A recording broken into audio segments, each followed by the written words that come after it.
Wow. Wow. My friends, it is so good to be back in Tucson, Arizona.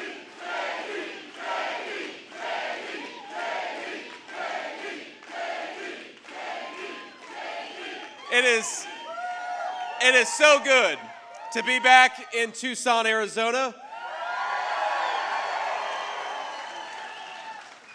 And in just 2 weeks' time, or as we used to say in the Marine Corps, 13 days and a wake up, we're going to make Donald Trump the next president of the United States, and it's going to start right here in Arizona. Now, we have some great dignitaries. You guys have some great local leadership. I want to give them a shout out before we get started. We've got Chairwoman of the Arizona GOP, Gina Swoboda. Where's Gina at?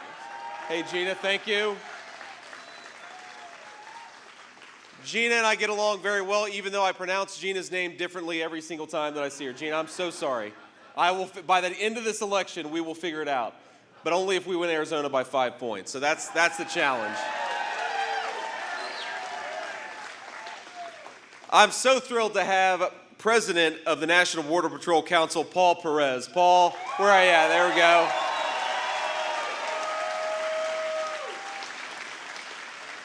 Paul and his agents are doing a hell of a job despite the fact that Kamala Harris is a disaster. Let's win to give Paul Perez the leadership that this country deserves. Some real border security with Donald J. Trump.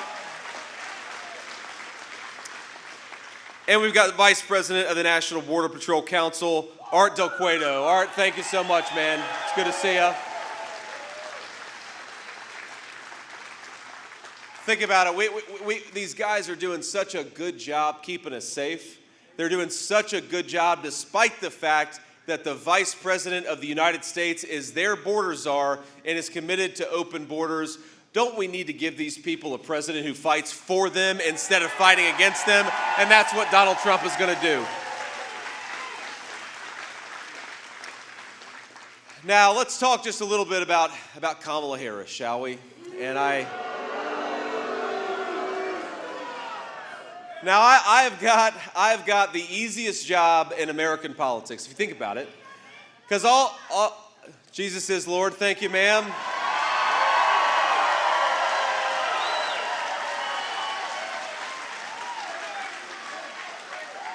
And I'm not afraid to say that. It'd be good to have a vice president not afraid to say that. But look, here's the thing. I got the easiest job in politics because all that I have to do is go out and remind the American people that Donald Trump was the president of peace and prosperity. That's a pretty damn easy job to do.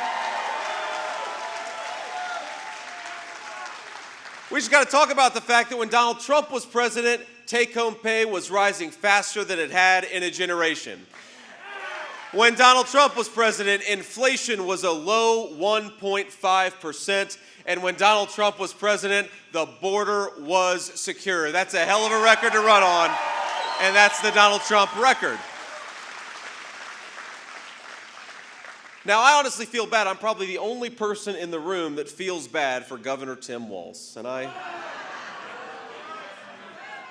think that reaction suggests that I'm right. I'm the only person that feels bad for Governor Tim Walz. Because think about it, if I've got the easiest job to do in American politics, he's got the hardest job in American politics. He's got to go around and convince the American people that Kamala Harris is somehow going to solve the very problem she has been creating over the last 3.5 years. That's a tough job. If you're the praying type, I suggest maybe you say a prayer for Tim Walz, because here's what Tim Walz has to do. He has to somehow pretend that Kamala Harris didn't open the American southern border, but she did. He has to pretend that Kamala Harris didn't cast trillions of dollars in new spending, which is why groceries and housing are unaffordable in the state of Arizona and across our country. Tim Walz has to try to convince people that Kamala Harris actually has ideas in her head for how to govern the United States of America.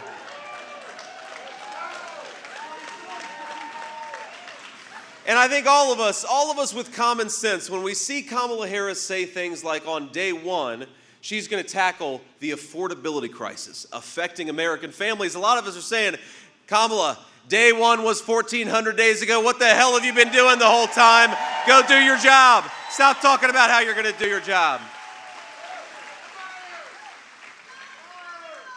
Now, I will say, in Kamala's defense, look at this. Look at me being bipartisan. I'm being nice to Tim Walz. I'm being nice to Kamala Harris.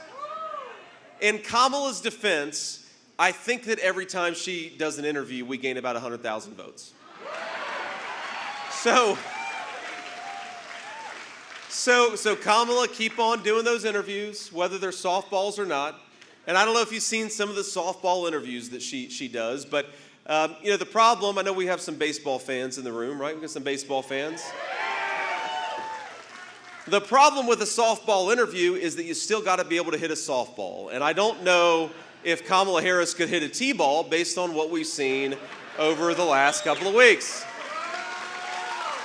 And now we joke about this, but actually the joke is on us, because this is not just a person who's bad at doing interviews. This is a person who doesn't have the competence or the skills to be president of the United States. And I think in just 2 weeks, Arizona is going to send Kamala Harris a message: go back to San Francisco where you belong. We're making Donald Trump the next president.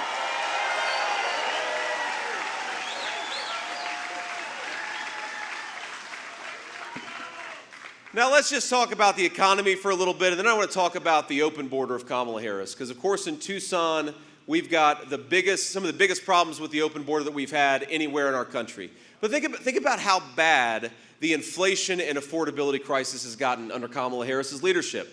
We've got average Arizona families are spending $1,000 more a month today to buy what they could have bought when Donald Trump was president.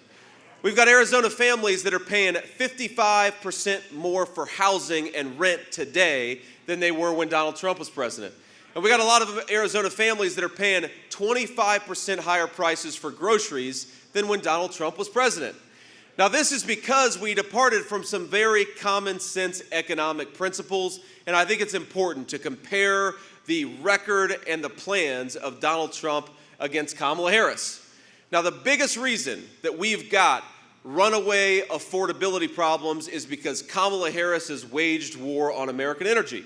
Think about this. If the truck driver who's bringing the groceries to the grocery store is paying 45% more for diesel, then all of us are paying more for groceries. If the truck driver who's delivering the lumber to the construction site is paying 50% more for gas, then all of us are paying more for housing. So Kamala Harris wants to wage war on American energy. Donald Trump's plan is very simple: drill, baby, drill. Unleash American energy, and you'll lower prices for American consumers. Now, there's another thing that Kamala Harris, she's got her economic plan totally upside down. She'll say that she wants, and I've never seen a politician in my life, even the ones who want to raise taxes, they usually lie about it, right? Kamala Harris is going around bragging about the fact that she is going to undo the Trump tax cuts and raise taxes by millions and billions of dollars on working families. And then she wants to give money to foreign corporations that ship our jobs overseas. Well, isn't there something wrong with that?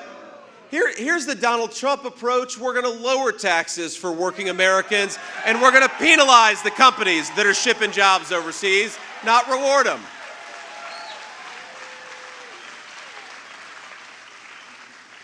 You know, Kamala Harris, she wants to impose so many regulations on our workers, on our businesses.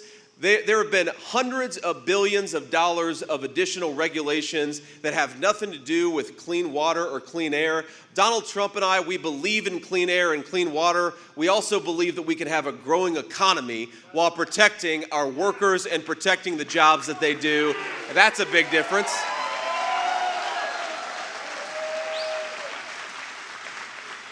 And perhaps the biggest difference of all is that Kamala Harris came into office bragging that she wanted to open the American southern border. She came into office bragging about undoing all of Donald Trump's border policies. You know what Donald Trump thinks we ought to do? Build that wall, finish that wall, and send illegal aliens back home, not to the United States of America.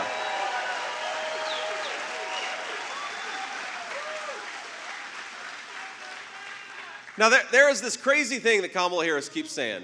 And you know, if you think of her campaign, if you pay attention to their campaign, she never talks about how she's going to lower grocery and housing prices for American citizens because she doesn't have any plans to do it. And most importantly, she's made the problem worse over the last 3.5 years. She'll never talk about how she's going to bring peace and stability back to the world with her foreign policy because she's been in office for 3.5 years and the world is on fire right now. So every time they ask her a question, every time they put a microphone in front of Kamala Harris and they ask her what she's going to do, she'll say, well, I grew up in a middle-class family. Or increasingly what she'll say is she'll talk about Donald Trump. And the audacity for a person who's been in power for 3.5 years blaming Donald Trump for her failures, I'd like to have a president who takes some responsibility for themselves and their leadership, and that's not Kamala Harris.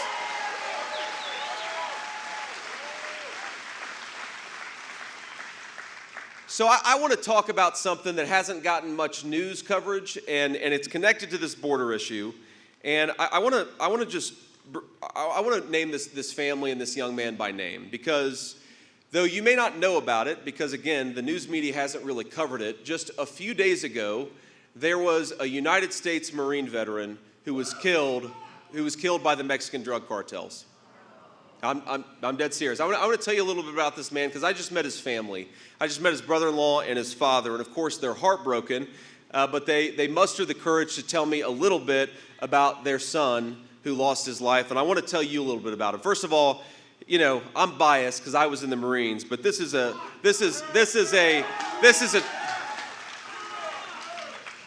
tall, good-looking guy, one of our very best, and his name was Nicholas Douglas Quetz. And he was murdered. He was visiting somebody in Mexico. They were going to do some beach activities. He got stopped by the Mexican drug cartels, and he lost his life. And one of the things that we have to appreciate is that what the cartels are doing, my friends, it's not just affecting us north of the border, it's affecting everything north and south of the border. It's affecting a young Marine who wants to go visit a friend and spend some time on a beach. Because when we allow these cartels to get rich off of American suffering, then it destabilizes not just our communities, it destabilizes Mexico and the United States together. And yes, sometimes a lot of Mexican citizens are paying for that, but sometimes our own American citizens are paying the price for that too. Now here's what's additionally really disgraceful. This family lost their son I believe 4 days ago. Have they heard from a single elected official? Of course they haven't. Of course they haven't. Because we're led by incompetent people who don't give a damn about American citizens, and that's going to change when Donald Trump is the president of the United States.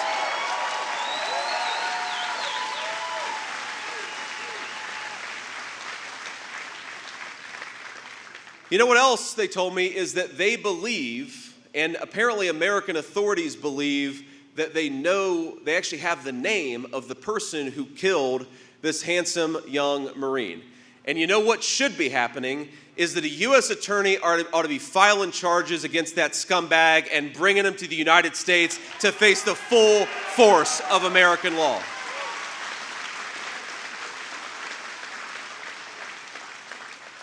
So gentlemen, I hope to the family of Nicholas, I hope that by talking about this today, we brought some attention to what's going on. But here is my solemn promise to you while you've been ignored by your own government for the last 4 days in the midst of this unbelievable tragedy. I promise you that Calvary is coming, and when Donald Trump is president, we're going to kick the cartel's asses, and we're going to do it for you and for every person in this room.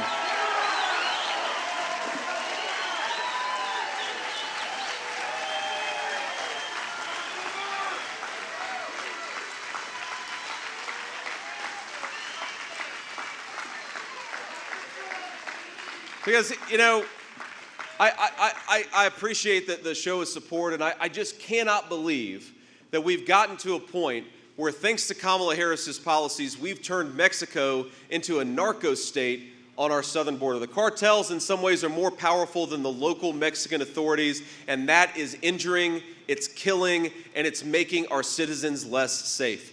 This has got to stop. You're sick of it, and I'm sick of it, and it's going to change. In 2 weeks, it's going to change.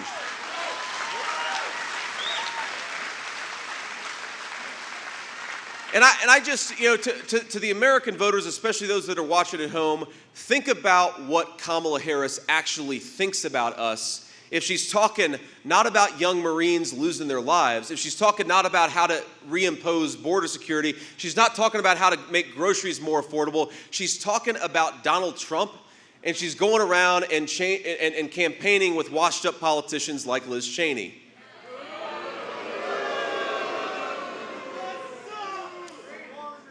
She's betting on all of us being dumb. And you know what Donald Trump and I are betting on? We're betting on all of the American people being smart and patriotic and kicking Kamala Harris to the curb, which is exactly where she belongs.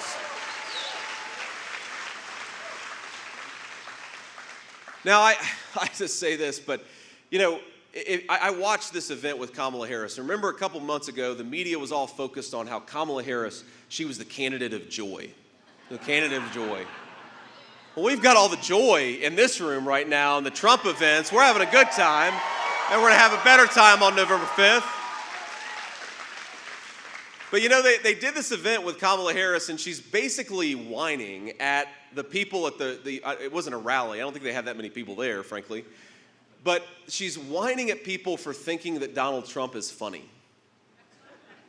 And she's like, how dare you have a sense of humor, and when a guy cracks a joke, you actually laugh at it. The joy is gone from the Kamala Harris campaign, my friend. She's mad at us for thinking that our president, who does have a very good sense of humor, is actually good at telling jokes from time to time. Well, I'm proud. Politics doesn't have to be dull and boring. Sometimes you can have a good time, and I think Donald Trump recognizes that better than anybody. But watching her up there, complaining at her fellow citizens for laughing at jokes, all I could think about was she doesn't come across as a president, she comes across as a vice principal who's very disappointed. She's very disappointed in us. She's very disappointed that we laugh at jokes from time to time. She's very disappointed that we want to pay lower prices for groceries and housing. She's very disappointed that we want to close down southern border. And she's very disappointed that in 2 weeks we're going to tell Kamala Harris, you're fired, get the hell out of Washington, D.C.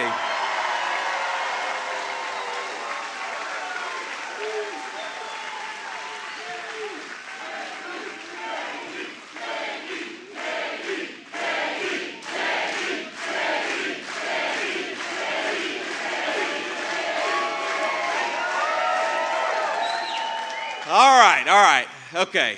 Now here's what we're gonna do.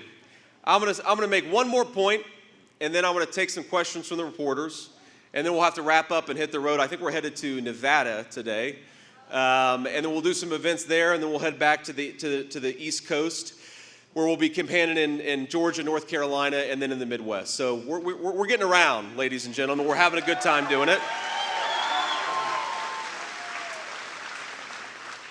But the final message I want to leave you all with is we're going to win this race, but only if we get out there and vote. All of this politicking, all these rallies, all these media interviews, all the fun that we're having, it's not going to amount to anything unless we get our friends and family out there to the polls. And so I want to make 3 requests of you. Number 1, there's a website that we built called swampthevoteusa.com, and I'll repeat it, swampthevoteusa.com. You can check your registration, you can check how to get a mail-in ballot if that's what you want to do, you can check your polling location, you can check how to get involved in our efforts in these final 2 weeks to get out the vote and make sure that we actually win this race. Because if we all get out there and vote, we're going to win this race, and Donald Trump's going to be the President of the United States. That's a pretty damn good thing. Sorry. That's number 1. Number 1 is swampthevoteusa.com. Number 2, while I'm taking reporters or now, or you can do it, whatever makes sense, we'll be here for another 15 minutes or so. Take out your phone, take a photo of this rally, take a photo of yourself and your friends and your family, post it on social media, or text it to your friends and tell them why you're voting for Donald Trump for president.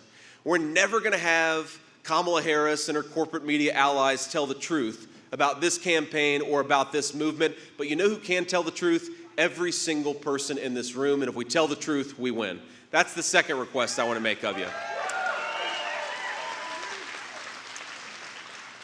And the third request is I want every person in this room to get out there and vote 10 times. Now I can see some of you are like, we're in Tucson, not Maricopa County. We only vote once down here.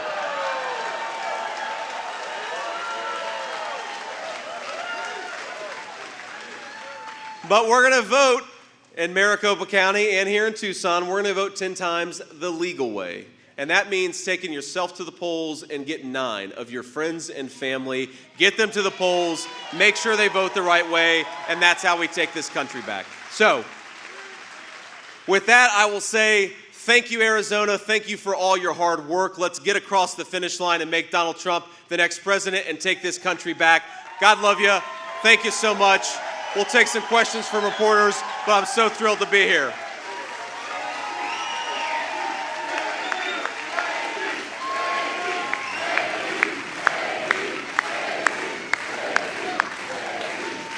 All righty.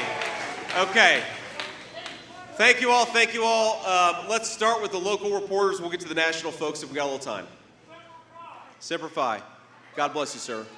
Hello, Senator Vance. My name is Renee Romo. I'm a reporter with 13 News here in Tucson. Thank you so much for taking questions. My question to you is just as you were talking about your ticket's economic plan, former President Donald Trump has said that he would impose high tariffs on Chinese goods. Sure. If he were to take office. However, a number of economists have said that that would increase the prices of foreign goods here in America. What do you say to any voters that are concerned about this? Yeah, Renee, I think, look, it's a fair question. It's an important question. But the very same people who said that Donald Trump's tariffs aren't going to work are the very same people that said that we should let China into the World Trade Organization. They were wrong about that.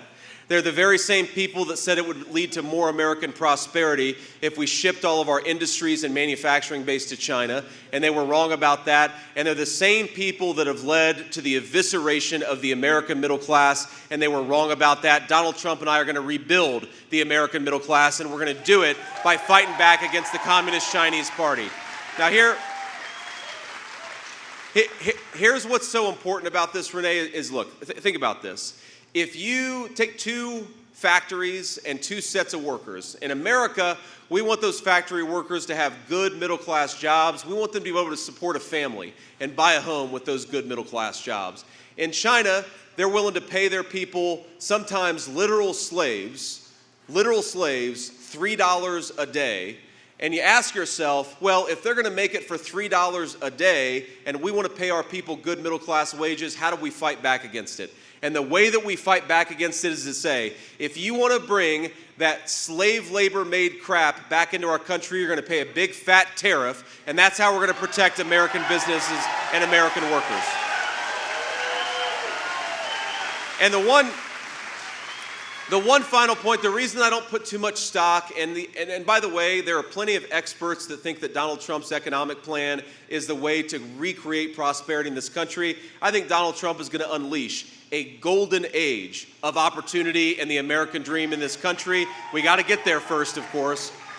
But those same people, you know what the people who say they don't like Donald Trump's economic plans, they ignore the fact that Donald Trump put big fat tariffs on China during his first administration. And inflation was the lowest it had been in 40 years, and take-home pay was going up.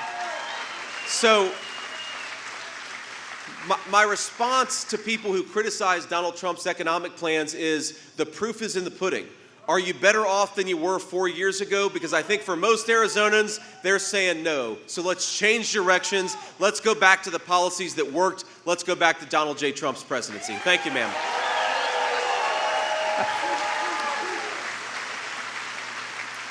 Next question. Hi, Senator Vance. I'm Samantha Califa from the Tucson Spotlight. In the past, you've been very clear about your views on women and abortion and women's health care. What are your plans to support women if you make it to the White House? Yes, ma'am. Well, I'm glad you asked that question. Look, I grew up in a family where we also often didn't have a lot of money. In fact, most of the time didn't have a whole lot of money.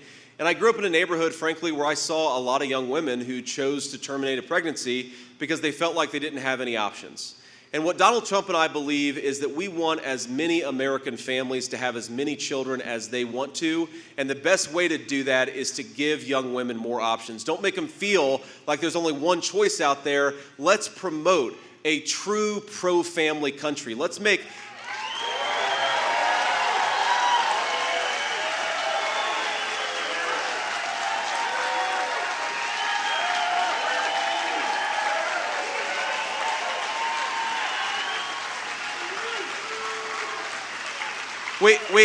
We want to make, for folks who need it, we want to make fertility more accessible. For young families who go to the hospital, they have a beautiful baby and they come home to surprise medical bills, we need to cut that crap out. There are a lot of things that we can do to make it more affordable and more possible for American families to choose life, and that's certainly what I want to happen. I want more American families to have babies, to have beautiful, healthy families, because if we don't have families in this country, then what the hell's the point of it, right? We want to raise our families in a healthy and prosperous country. And if you don't have children, you don't have the next generation. So Donald Trump and I are committed to being pro-family, pro-woman, pro-baby, and we're going to make it happen when we get back to the White House. Thank you, ma'am.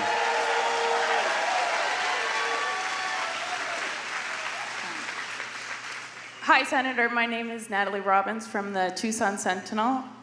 So when your running mate Donald Trump was here in Tucson, he planned to launch one of the largest mass deportations in our history.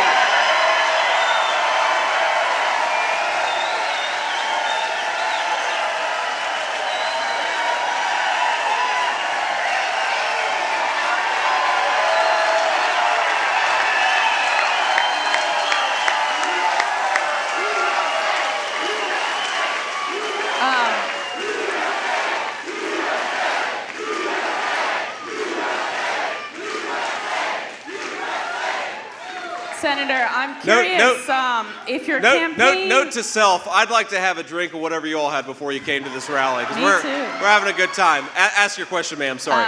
Senator, I'm curious if your administration plans to deport DACA recipients or childhood arrivals.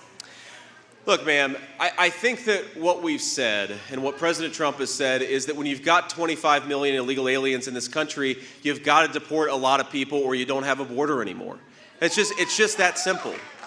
Now, look, you also, of course, we got to focus on the most hardened criminals. Thanks to Kamala Harris's policies, we've got 425,000 violent criminal illegal aliens in this country right now.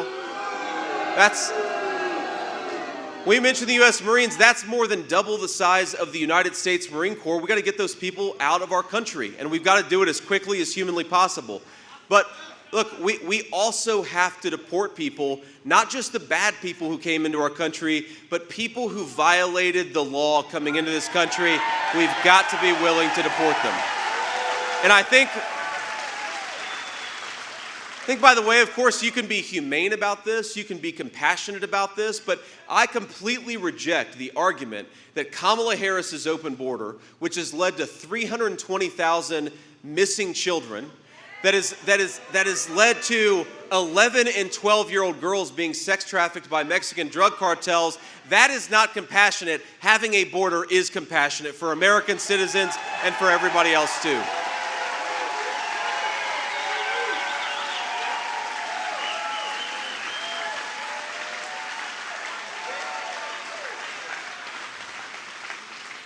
Next question. Senator Vance, John Washington with Arizona Luminaria, a related question here.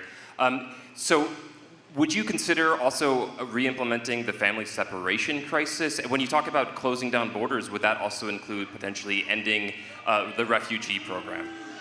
Well, look, there's a couple things there. First of all, there's not one refugee program, right? We have multiple different refugee programs.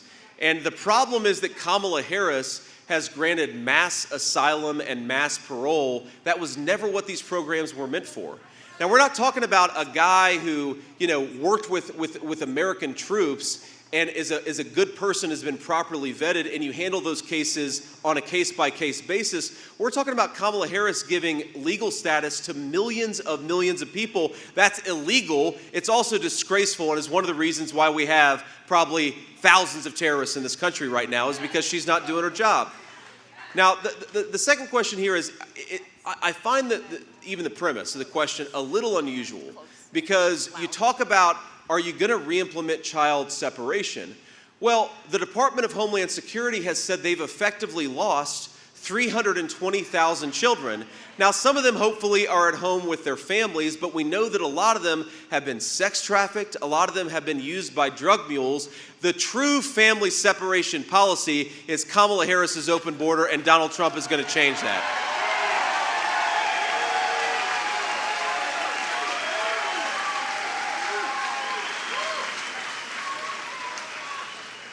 Next question. Good afternoon, Senator Vance. My name is Marely Ruiz. I'm with Univision Arizona. My question to you is, right now you mentioned that in the next 2 weeks you were going to change the situation with Mexico and their cartels. How are you planning on doing that? Well, what I said, and maybe I misspoke, but I don't think that I did. What I said is that over the next couple of weeks, we all need to work to apply pressure on the cartels who murdered this innocent young Marine, and try to put pressure on Kamala Harris to do something about it. Because for the next 2 weeks, she's the one in power. Donald Trump and I ultimately can't change anything. But in 2 weeks, when the fine people in this room make Donald Trump the president-elect of the United States of America, ma'am, here's exactly what we're going to do. We're going to stop using the People's Department of Justice against the American citizens, and we're going to start using the Department of Justice against the Mexican drug cartels. And here's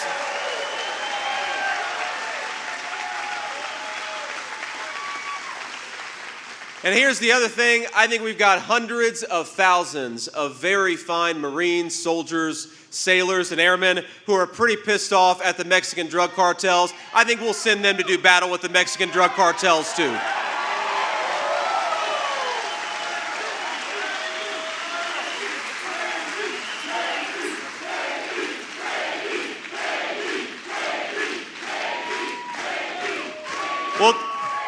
We'll do one more question, then I'll leave you all with a final thought, and then we'll have to hit the road. Thank you all. Hello, Senator J.D. Vance. Kenny Darwood with KGUN 9. I just wanted to ask, we have an opioid problem in this country, specifically with fentanyl. And since moving to Arizona, I've talked to many parents, loved ones who have lost loved ones to fentanyl. What is the federal government's role in addressing the issue, and how exactly do we combat that issue, especially for a state like Arizona, where most, if not all, of that fentanyl is coming through our border? Yeah. Well, let me say a couple things. First of all, this is a humanitarian catastrophe that should be the biggest story in every national news media story and interview. They want to talk about 2020. They want to talk about something that happened 6 years ago. They ought to be talking about the fact that 100,000 of our people, many in the prime of their lives, are dying. It is a disgrace, and Donald Trump is going to do everything that he can to fight it. That's where we're going to start. Now you ask how. How do you do that? Look, the number one reason why we have so much fentanyl in the state of Arizona, but also all over our country, we got to talk about it. This crap is manufactured in China because it's tough to manufacture, and then it's brought into the United States of America by the Mexican drug cartels. You need to have a president who goes to China and tells them what's what, stop manufacturing this crap, and then you need to have a president who sends the U.S. military to battle with the Mexican drug cartels. Get this poison out of our country. That's what we got to start with.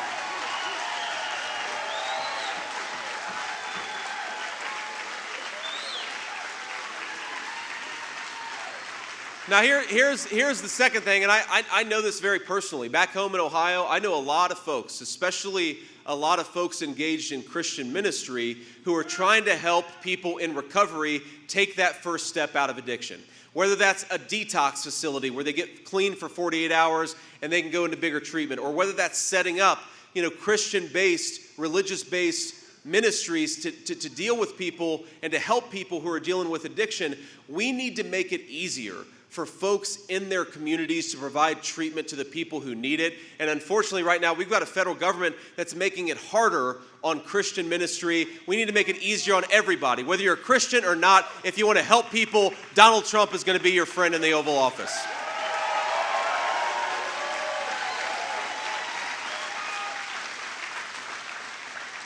So on that note, let me just give you some sense of the stakes here. And again, we got to get out there and vote.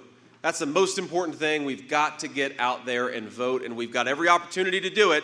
You got mail-in voting, you got early voting, you got election day voting. Look, I don't like election season. I like election day, but as Donald Trump says, it is what it is. We've got to use the tools available to us to get out there and vote, because if Kamala Harris's team is using everything and we're only voting on election day, then we're going to lose. So use every avenue you can to get people to the polls and to get yourself to the polls too. That's what we got to do.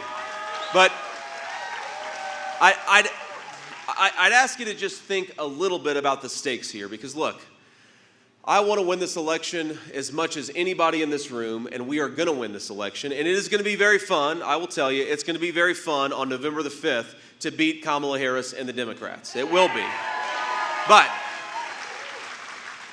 But the point is not just to beat Kamala Harris and the Democrats. The point is to beat them so that the American people can have the government that actually serves their interests and fights for their values and for their futures. That's what this is all about. Now, we've got a young Marine who lost his life at the hands of the Mexican drug cartels. And when his family was telling me this story, you know what I was thinking in the back of my mind? I was thinking about when I sat next to a DEA agent, a drug enforcement agent, on a plane, and he told me that in the last few years, the Mexican cartels have gone from making about $1 billion a year to over $15 billion a year. And that was a couple years ago. It's probably, Border Patrol folks, it's probably a hell of a lot higher now than it was 2 years ago. When we enrich criminal gangs because of the policies of Kamala Harris, it comes back home. And sometimes it comes back home in the most tragic way. I'll tell you another person I met on the campaign trail. Just a few weeks ago, a woman who's about, probably 65, 70. She had recently been retired. Her husband was about to retire, and they were raising their grandchildren because her daughter had died of a fentanyl overdose. And you know what she told me? She said that for 40 years, in good times and in bad times, they had a little tradition that they did every Friday night. Her and her husband would do steak night. And I'm not talking about going to a fancy steakhouse. I'm talking about going to the grocery store and grilling some steaks at home. And I know all of us realize it's those little rituals, those are the things that actually make life worth living, right? A steak night with your loved ones on a Friday night, that's why we work, and that's why we love this country. But you know what? She stopped doing steak night about a year ago. And she stopped doing steak night because it was so expensive, the groceries were too high, that she gave up on this thing that had brought her and her family meaning and joy for 40 years. What we're doing, my friends, is not just beating Kamala Harris and the Democrats. What we're doing is creating a country where young Marines don't lose their lives because we've empowered the Mexican drug cartels. We're creating a country where people who work hard and play by the rules can afford a steak on a Friday night, because this is the United States of America, and that's what we want for our citizens. But